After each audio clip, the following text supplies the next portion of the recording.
Tonight, Columbia brings you as guest star Hollywood's genial character actor, Stuart Irwin. The story is by the author of The Thin Man and the Maltese Falcon, Dashiell Hammett, one of America's acknowledged masters of the art of suspense. Suspense is compounded of mystery and intrigue and dangerous adventure. In this series, our story is calculated to intrigue you, to stir your nerves, to offer you a precarious situation, and then withhold the solution until the last possible moment. Tonight, for instance, Stuart Irwin plays for us a pleasant, easygoing assistant chief of police in a small town who, to everyone's surprise, was instrumental in solving a murder. We trust that with this tale we shall keep you in suspense. For Suspense tonight, CBS presents Stuart Irwin in Two Sharp Knives by Dashiell Hammett.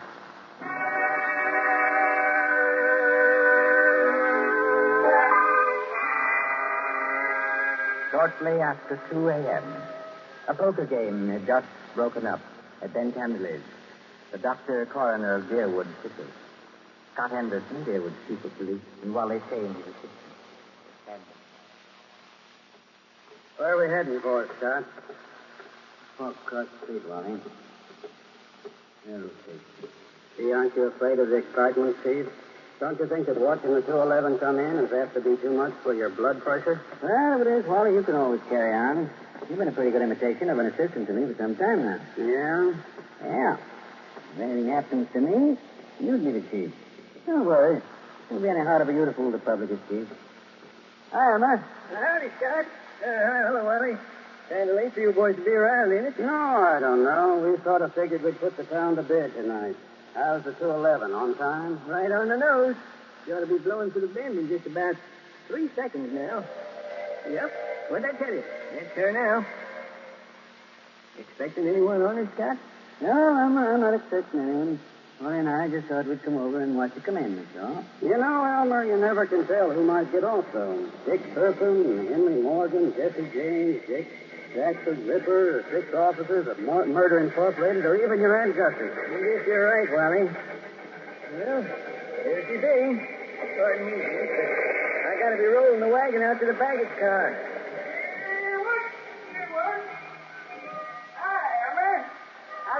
Can't complain. Can't complain, Cap. Well, maybe you can't, Elmer, but I sure can if you hold us up with that freight there.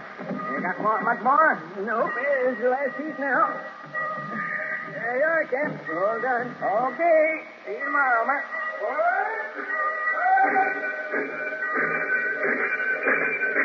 Say, Scott, do you see what I see? I mean, do I see the man who just got off that train? The answer's yes. Well, he's the ringer for the guy we got a picture of.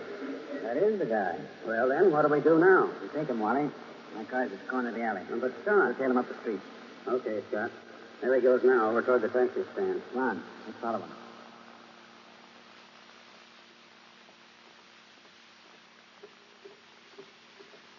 Hello, Furman. Huh? Why, I don't believe Well, that's the fireman, aren't you? Yes, I am. Philadelphia? Yes? I'm Scott Anderson, chief of police. What? What's happened to her? Happened to who? Oh, you don't. No. Let me go. Hold You on. think you can pull that sort of stuff with me? You're very much Get a mistaken. crack at that mug. No. Wait a minute. Wait a minute. Hold it, gentlemen. Wally. Yes, Furman? Oh, I am sorry. For a moment there, I thought you weren't really a policeman. Thanks. Nice to know I look almost human. Yes, it was silly of me. I'm sorry. Well, let's get going now before anything else happens. Okay, Furman, get in the car. I'll drive, Scott. In you go.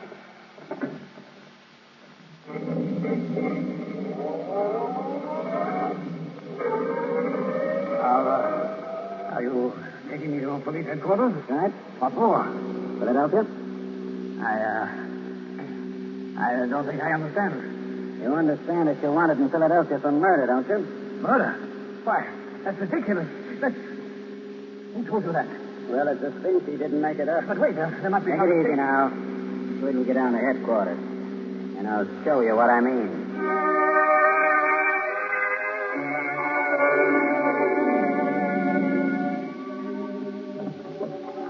Now then, here's the a circular on Lester Furman. It was sent out by the Trans-America Detective Agency in Philadelphia. Take a look at it. Oh. $1,500 reward for the arrest and conviction of Lester Furman, alias Lloyd Fields, alias J.D. Carpenter, for the murder of Paul Frank Dunlap in Philadelphia on December 8, 1942. Well? It's a lie. You're Furman, aren't you? Oh, yes, But that's your picture on the circular, isn't it? Yes, but I... Scott, I see you and Wally got Furman, huh? Oh, hello, Judge. Oh, you lucky stiff. Now you two split $1.50 reward. I never seen nothing like it. You know, if it ain't vacations in New York at the city's expense, it's reward, though. Judge, someday, if you don't remember you're the jailer around here, not the DA, you're going to be wearing your teeth on the outside of your lips, and I'll be the guys who arrange them that way. Copy? Just because you caught a guy who's hot in Philadelphia. It's a lie. It's a frame-up. You can't prove anything. There's nothing to prove. I never killed anybody. I won't be framed. I won't be framed. Furman, take it easy. You're wasting your breath on us. Save it for the Philadelphia police. We're just holding you for them. But it's not the police. It's the Trans-America Detective... turn you over to the Philadelphia police. Mr. Anderson, well, then there's nothing I can do now. There's nothing any of us can do till morning. We have to search you now, and we won't charge you any more till they come for you. What? Why don't you look through his bag? I'll see what he's got in his pocket. Okay, Scott. Yeah? All he's got on him are some business cards, a few letters, $160, a book of checks from the Philadelphia bank, and a few odds and ends. What's with the bag, Wally? Not much. A couple of changes of clothes, some toilet articles, and... Oh, here's the 38. Loaded. Pretty little thing, isn't it? Okay, put those things in what I got in the vault. All right, George. You can take Furman now and knock him up. This is the most ridiculous Come thing on, darling, come on. You ain't had nobody in our little hooscow for 3 days running. There you are. You'll have it all to yourself. Just like a sweet at the wrist. Look, Go on, in you go. I tell you, you're making a mistake. I demand to be allowed to get in touch with my lawyer. Hey, how about you boys cutting me in on a little of that blood money, huh? Oh, sure, George, sure. I'll forget all about that 2.5 you've been owing me for 3 months. Make Furman as comfortable as you can, George. Take good care of him. He's valuable, huh? Yeah, now, if it was some bum, it didn't mean a nickel to you. George, any day now, I'm going to forget that your uncle is county chairman and throw you back in the gutter just to see how high you'll bounce. Now, none of that. Oh, cut, I didn't mean nothing. That's all, George. Never mind the rest. I'm going home now. If anything's urgent, I can reach there. But get this. I don't want to be disturbed. Unless it is urgent.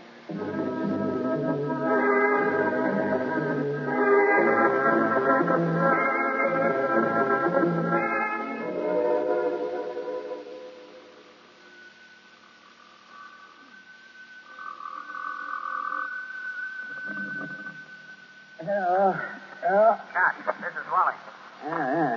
Yeah, what time is it? It's 5 after 6 in the morning, and you'd better come right down, Scott. That fellow Furman's hung himself. Huh? Furman hung himself? Yep, by himself, from a window bar. Dinner and a mackerel. I'll be right in, Molly. Phone Doc Kansley and tell him I'll pick him up on my way down. No doctor's going to do Furman any good, Scott. Well, it won't hurt to have him looked at. You better phone the Chronic Court at Douglasville, too, and file a routine report. Already did that. And what's more, hold on to your seat. The DA's on his way over, in person. The DA? Yeah. I'll be there before you hang up, Wally.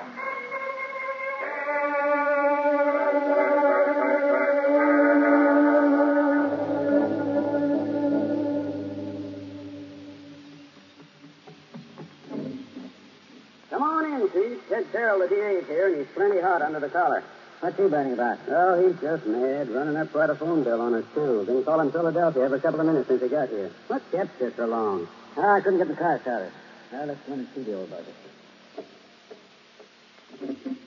Oh, Ted? Listen, Scott, what is all this? Oh, what? There's some funny business going on here. What's funny about it? Man hangs himself. Just another case of suicide. Sure, it was suicide. But I just telephoned Trans-America. There's a guy out of bed there. And he said they'd never sent out circulars on Furman. Didn't know about any murder he was wanted for. All they could tell me about him was he used to be a client of theirs. I don't know what to say, Ted. I don't either. Oh, a fine chief of police you are. What on earth kept you so long? House dog. Him as quick as I could. He's so crabby, Ted. Nothing.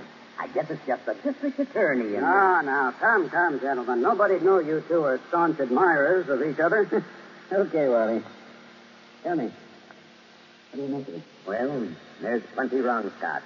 First, that Trans-America thing. They never sent out circulars about Furman. And now, get this. I talked to the Philly police just before you came in. There wasn't even any Paul Frank Dunlap murdered. There wasn't? No. What did you get out of Furman before you let him hang himself? There was anything. Didn't you grill him? Didn't you find out what he was doing in town? Wally, didn't you? What for? He admitted he was Furman. The description fitted him. The photograph was him. The Trans-America Detective Agency is supposed to be on the level, ain't it? Philadelphia wanted Furman. We didn't. But Why, sure, Ted. If I'd have known he was going to hang himself. Yeah, but then if your aunt wore pants, you'd be your uncle. You said Furman had been that client of Trans-America. They tell you what the job they did for him was? His wife left him a couple of years ago, and he had them hunting for her for 5 or 6 months. But they never found her. They're sending a man up here tonight to look things over. Yeah. Yeah. Mm-hmm. Well, I'm going out and grab a quick bite. But I might as well tell you, Scott, there's going to be trouble over this. I know that, Ted. There usually is when somebody dies in a jail cell.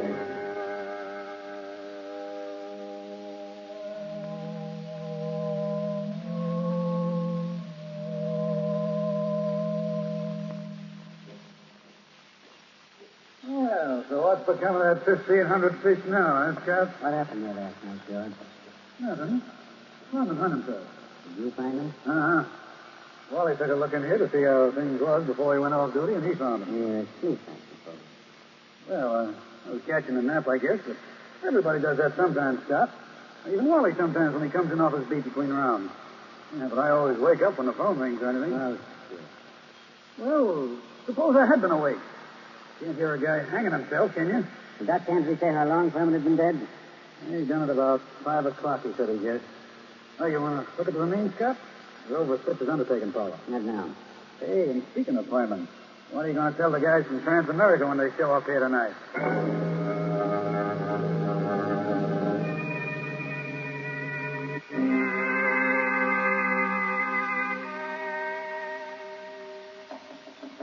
Come in.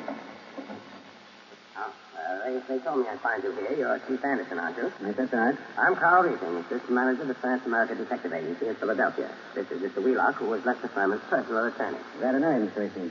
How do you do, Mr. Wheeler? How do you do? I know you gentlemen are already in possession of most of the details concerning Mr. Furman from the time he arrived in Deerwood until the time of his death.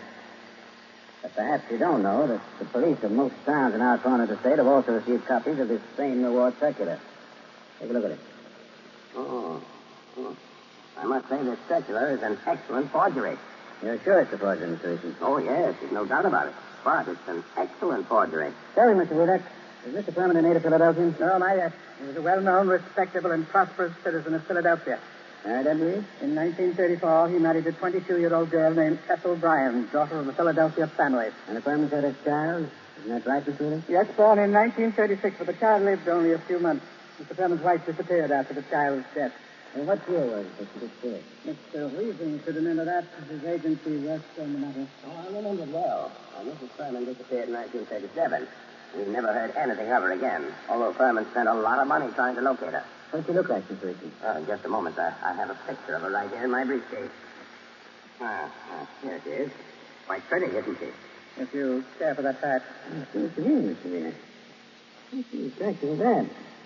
Judging by this photo, I'd say that she was a small-featured, pretty blonde, with a weak mouth and large, somewhat staring eyes. Oh, that's an accurate enough description, all right. If you don't mind, I'd like to have a copy made of that photograph, Mr. Reesing. Oh, you can keep that one if you like. It's one that we had made up at Trans-America.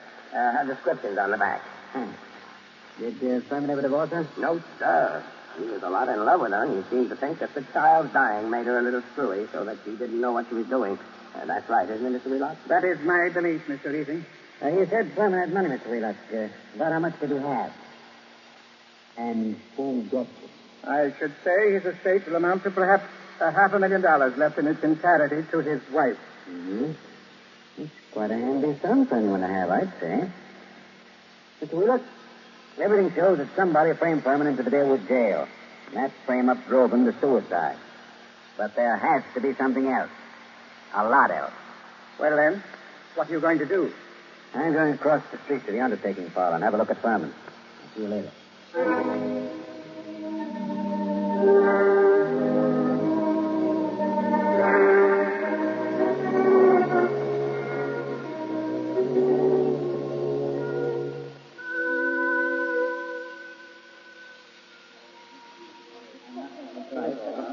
Oh, Doc.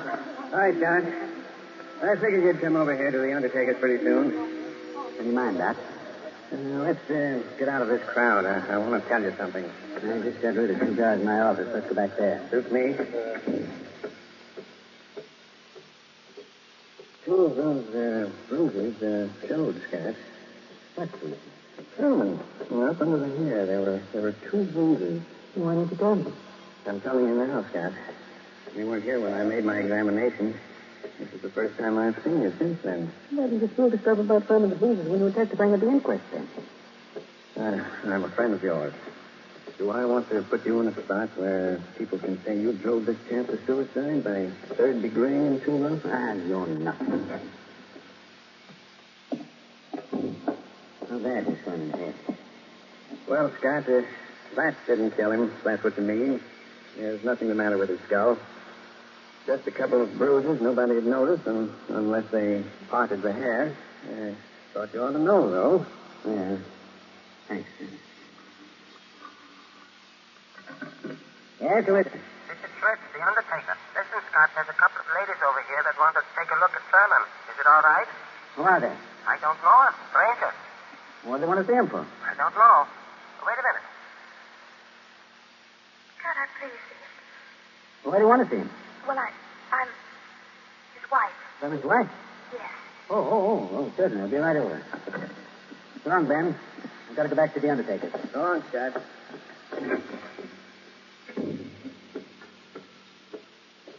Hey, Scott. What do you want, Wally? I want to talk to you a minute. Over here where we won't be seen. Okay, what is it? A couple of dames came into Fritz's undertaking place just as I was leaving. One of them, Hotshot Randall, a babe with a record as long as your arm. He's one of that mob you had me working on in New York last summer. You know this? Sure, but not by my right name. She thinks I'm a Detroit rum runner. I mean, did she recognize you just now? I don't think she saw me. Anyway, she didn't give me a tumble. You don't know the other one? No, she's a blonde, kind of pretty. Okay, Wally. Stick around a while, but stay out of sight. Maybe I'll be bringing these dogs back with me. Whatever you say, Chief.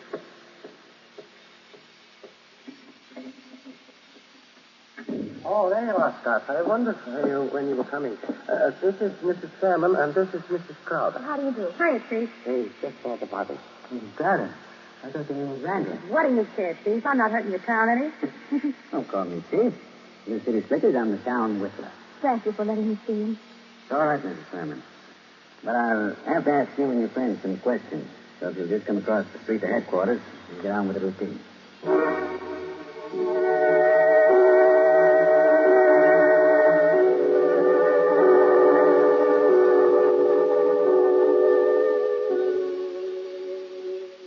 Before I ask any questions, I want to tell you something. Mrs. Furman, your husband didn't commit suicide. He was murdered. Murder? All right, Chief. We got alibis. We were in New York, and we can prove it. And you're likely to get a chance to. What brought you down here, anyway? Murder? Well, who's got a better right to come down here? She was still his wife, wasn't she? She's got a right to look out for her own interests, hasn't she? Mm-hmm. This reminds me of something. Excuse me a second. I've got to make a phone call in the next room.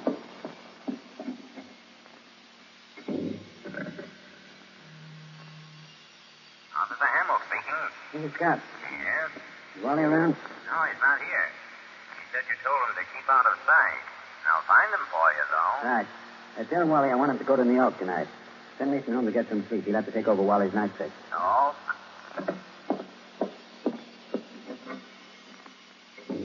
Mr. Anderson, do you think I had anything to do with his death? I don't know, Mrs. Furman. I know he was killed. I also know he left you something like $500,000. Wow. Dollars? Dollars. All right, Chief. Let's stop clowning. The kid here didn't have a thing to do with whatever you think happened. No? No. We read about Lester Furman committing suicide in yesterday morning's paper, and about there being something funny about it. And I persuaded her she ought to come down to Mr. deal with Anderson, I wouldn't have done anything to hurt Lester. I left him because I wanted to leave him.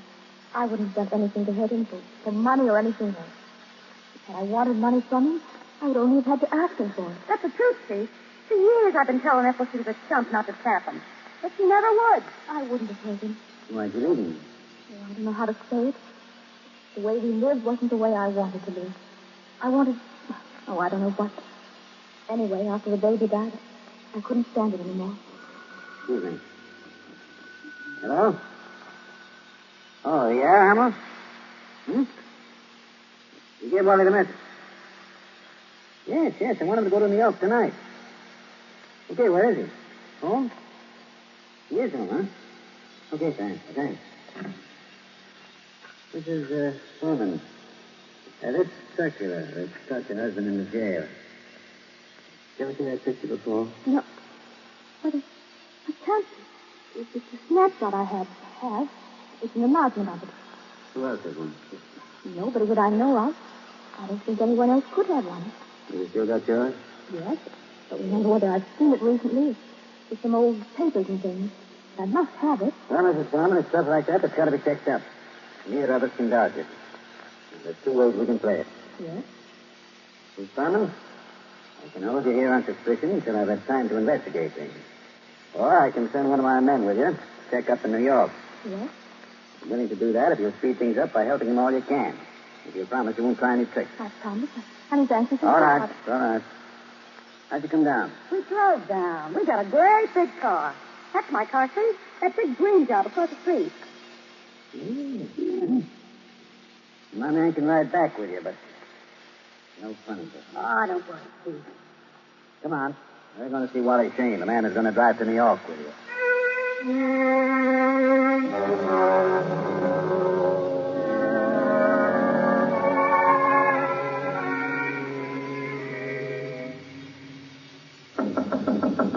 Wally?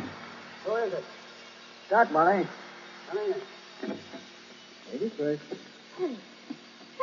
Yes, sir. No, you don't. No, you don't. No, you're reaching for that gun, Wally. Have you got your coat? I guess you win, Scott. Yeah, I guess you do. Come along back to headquarters with me like a good little boy. Wally, you're under arrest for murder.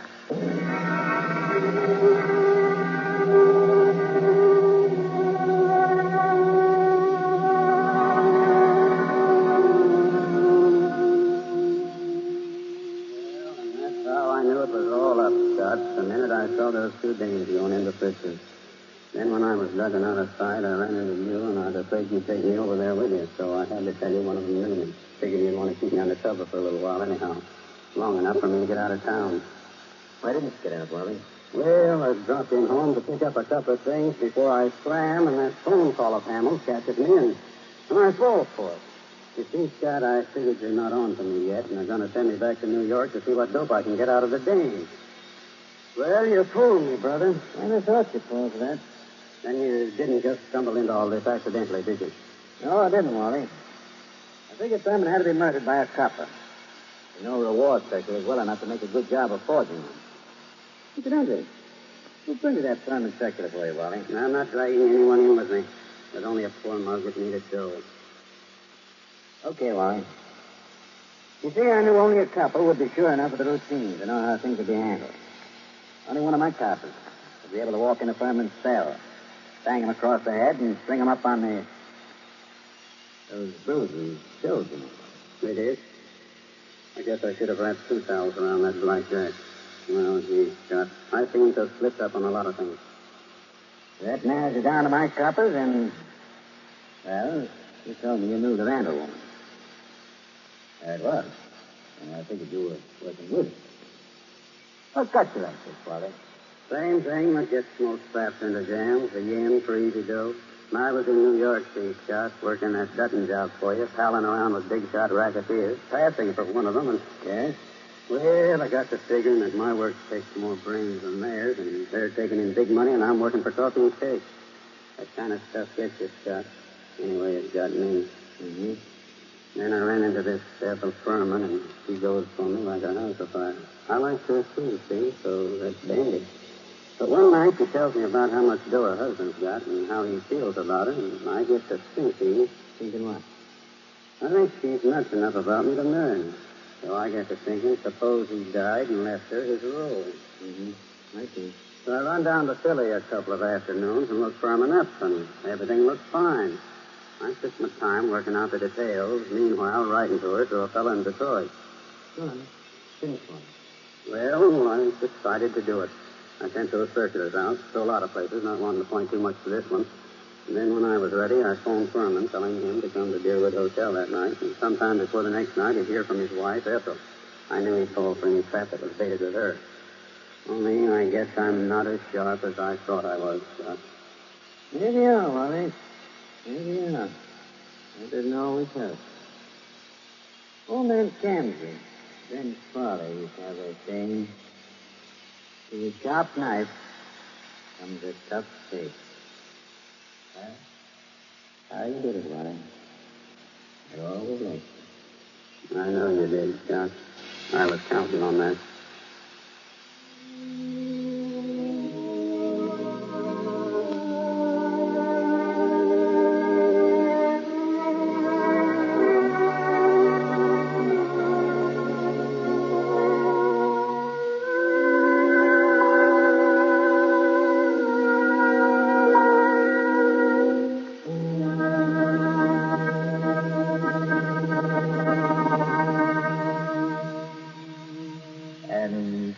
Dashiell Hammett, Two Sharp Knives, starring Stuart Irwin.